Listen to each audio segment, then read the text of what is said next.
Hello, everybody. Welcome to Digital Marketing Masterclass.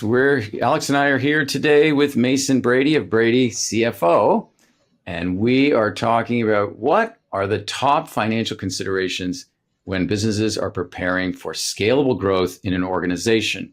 We always break this into three parts. First part being, in this case, we want to discuss capital allocation and funding strategies for scalable growth.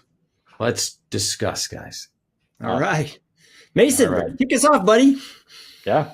I think one thing that is really important to consider is identifying what you're really trying to finance. And there's ways that you can internally finance things, but ultimately you are either trying to finance the gap between when you get paid by a client or a customer and when you have to pay your bills. And that gap of time for you to operate your business, to cover payroll, et cetera, you're trying to cover that gap.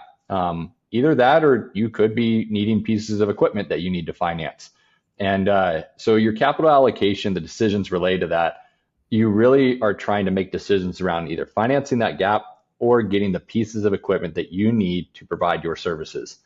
There's ways that you can finance. You can definitely do it internally.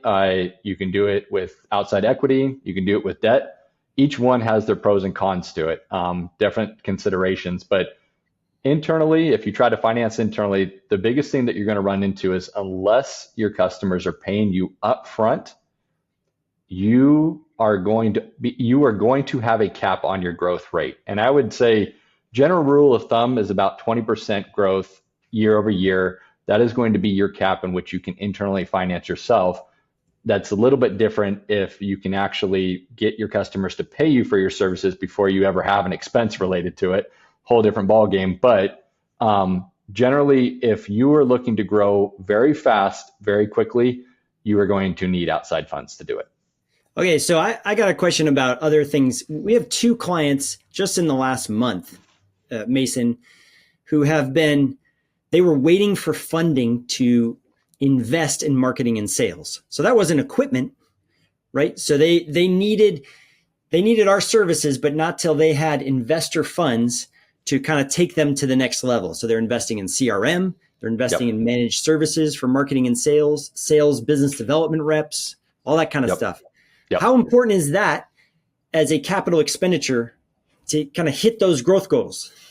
Yeah, it's absolutely important that, it kind of goes back to the age-old adage of, hey, you got to spend a little bit of money to make some money, right? That you have to have a consistent stream of new business development, lead generation, and it does take funds to do that. And if you need to get outside capital to do that to reach your growth goals, that's perfectly fine. That I would just suggest, you brought up the idea of investors, and I would say that in my professional opinion, that for sales and marketing initiatives, debt is something that I would probably want to stray away from in terms of financing that growth in sales and marketing initiatives. I wouldn't necessarily want to take on debt.